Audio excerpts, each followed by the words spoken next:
we wrote a lot of the scenes, and the conversations that we had during those 1-hour meetings on Friday pretty much shaped what the show is today. Kind of gave Ms. Fournier the direction that she wanted to go in, and kind of gave us a creative say in what was going on in the show and how it was going to turn out.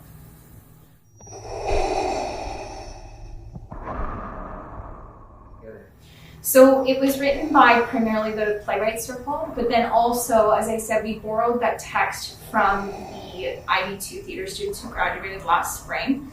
So we work by Kabati Femi Johnson and Angela Dowdu that ended up included in the piece as well. Both were adapted a bit to fit the tone of the piece and to make sure that they still told that story about that experience with COVID. Once we had that, we did some writing in-house with our current cast. So we had different writing groups and different devising groups who worked on their feet, as well as who did some sit down at a laptop written bits. We also had our film crew, which did some writing and produced pieces that would fit having remote actors who are in 3 different continents. We, the students, during the summer actually created this play. We devised, everybody worked together. Multiple people worked on this. It was a whole playwright. And so during the process, we've not only had the struggle of memorizing our lines and memorizing blocking and stage, we've devised throughout the piece because we've made it. We feel that we can always make it better. And we have been making it better.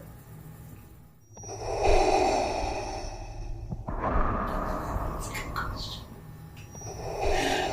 What should I say? The audience should look for, I think, the heart in the production.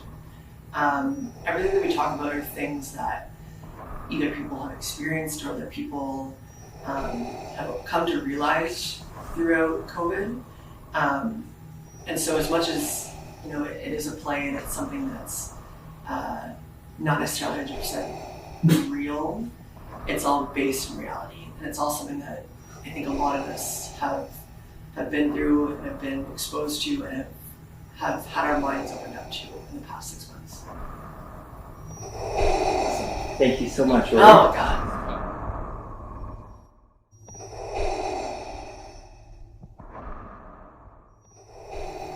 I think with this piece, it's for everyone because it's meant to represent all the different feelings that everybody might have during this time. So I think if people just remember that they are watching and looking for their own individual pieces, and not everything will represent everyone, but it is meant to show everybody's feelings and emotions as much as we possibly can.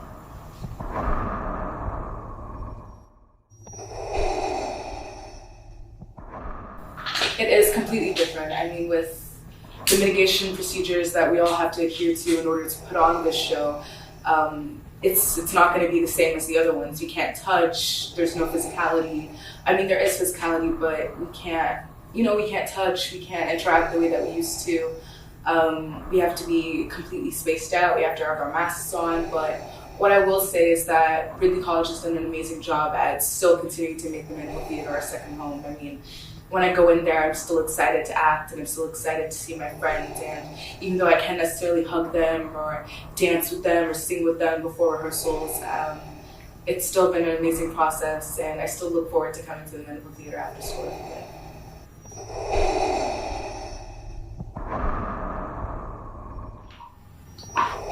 Okay, I'm so excited to the play because it is also my first time to perform, and especially you guys going to show us on the screen.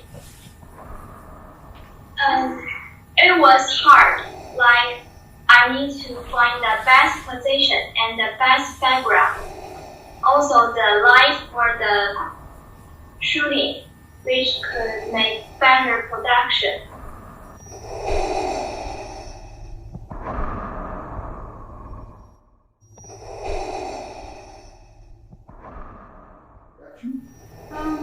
In a way it is, just because I'm playing a different role than I'm used to.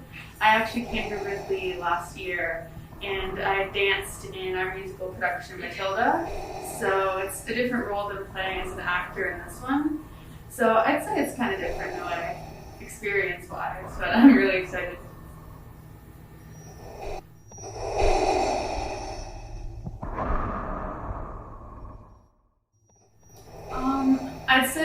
I'd say it's like my first Ridley play. I was in the musical last year, but I danced in that, and now I'm acting in it, so it's kind of a different role that I'm playing, and I'm super excited to try.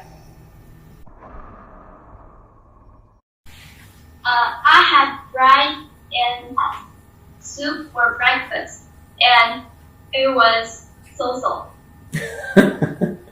Awesome.